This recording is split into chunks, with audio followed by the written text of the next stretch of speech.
turd burglars, and wank smackers. Come on now, gather around the fire, drop your diapers to your ankles, and extinguish the flames of ambition with your piss. For I have a fantastic stamina Dragonite build, solo 1vx, but made especially for 2vx, small scale group play. I give you the Scream Bean. Oh yes, if you're not a fan of dying, and you want something that can really survive and deal some punishment on the burn back, do I got the sauce for you. This build excels in surviving in outnumbered situations by providing a lot of healing and tankiness and some bullshit that we'll get into. Anyway, let's get into the build. You know how it goes. Gear, skills, character, race, all that stuff. Let's sauce it up now. So, let's start with the helmet that makes this really good. It's the Zol. It's very broken.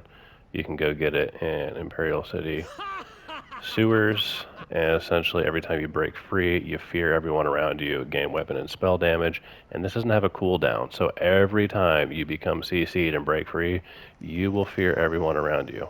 This is great when you're outnumbered. It puts a lot of pressure off of you, so you can keep trucking through. We're also wearing Pariah. Now, there's another set that's really good you can wear. I will mention it, but I'll explain to you why we're not, because you're essentially getting this set on a skill, and just having them both makes it all the more better. And we also have Potentates. We're using a sword and board and a necklace, a 3-piece on the back bar. This just gives us a little bit of damage reduction and reduce our ult cost when we need to be extra defensive. 1-piece training for the health, and a Malakaz Band of Brutality. All infused jewelry, 2 weapon damage, 1 stamina recovery. For the body, we're wearing 5 heavy and 2 medium, with 3 Hakaijos on the big pieces, 2 reinforced, and 5 impenetrable. We got the Vatran's Maul, because if you're a stand build and use a 2-hander, it's just too good not to use. And of course, there's the Potentate Sword and Board. Poisons, Escapist Poisons, these are good. Remember, we're pretty much building a lot into defense, because we'll all come back to slap them in the ass in the end. So, that is the gear. Let's go over the character. I'm a Dark Elf, but I believe Nord is better in my opinion. So if you have Nord, that's great. Using Sugar Skulls and the Serpent Mundus, but if you feel like your sustain is lacking a little bit, go ahead and feel free to use a stamina recovery food. 53 points into stamina, 11 into health. And our stats are pretty solid, over 20k magic, slightly over 31k health, 30k max stam, and our recovery with the pot and rally up is 1900, so you can really make do with that. And the weapon damage is 4850, slap buddy is 5300, and if you hit up to 7 people with your Scream Bean, you get about 6k. 6k weapon damage, pretty freaking great. Resistances, over 33k spell and 30k physical. Of course, if you're a Nord, that would be even higher. 2600 crit resist, and our penetration is 4k. I'm using a Nirnho Maul, but that's because my other character is using the sharpened one. You could use that to get even more penetration, along with Nauseous Breath giving you even more penetration. So, decent amount, everything you need. So, that's the food, that's the race, that's the Mundus, that's the poisons, it's the good stuff. Let's go over the skills real quick. Typical Dragonite stuff, Nauseous Breath, that applies Fracture and a dot. Venomous Claw, this is when you don't have too many people on you and you can focus someone down. Extra dot damage, it hurts. Rally, just such a good burst heal and gives you your source of major brutality and stamina recovery. Dizzying Swing, you can opt out with this and replace it with Fossilize if you like to play even more defensive and you want to save on stamina. Executioner, to slap that ass. Take Flight is really good if you're playing in a solo situation, and if you're playing with another friend, I would suggest putting Dawnbreaker on with this build, believe it or not.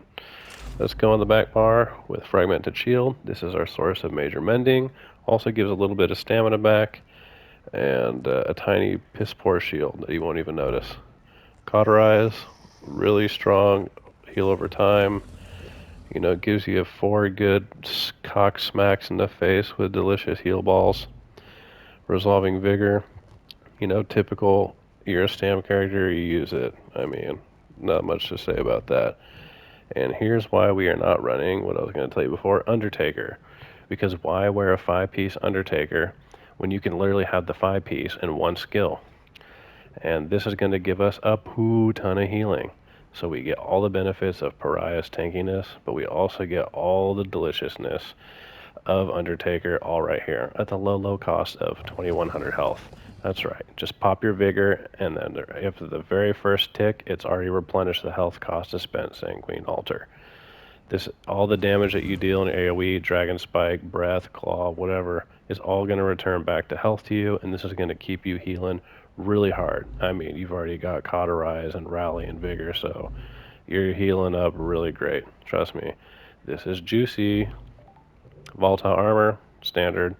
You know, we just use this version because everyone that gets hit by the spikes is going to help proc our Sanguine Altar. And Spell Wall. Cost cheaper because we have Potentials on this. Again, going really defensive. This will keep you alive.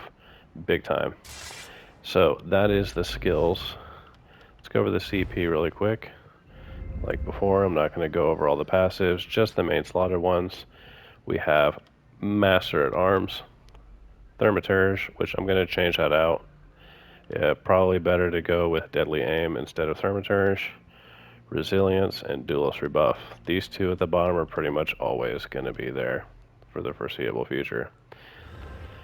Red Tree, we have Boundless Vitality, Ironclad, Rejuvenation, and Juggernaut. These are pretty much like all your go-to ones in the Red Tree all the time. Nothing's really going to beat it. And your role-playing tree is whatever you want again. So that covers pretty much everything. I will go ahead and have a gameplay video put up relatively soon, as I did with the Stamsork one. Give me a little bit of time. I'm on a busy schedule, but cheeks will be clapped and you will see it in all of its gloriousness. Anyhow, thanks for watching, and really go enjoy this build. It's a lot of fun and it's toxic as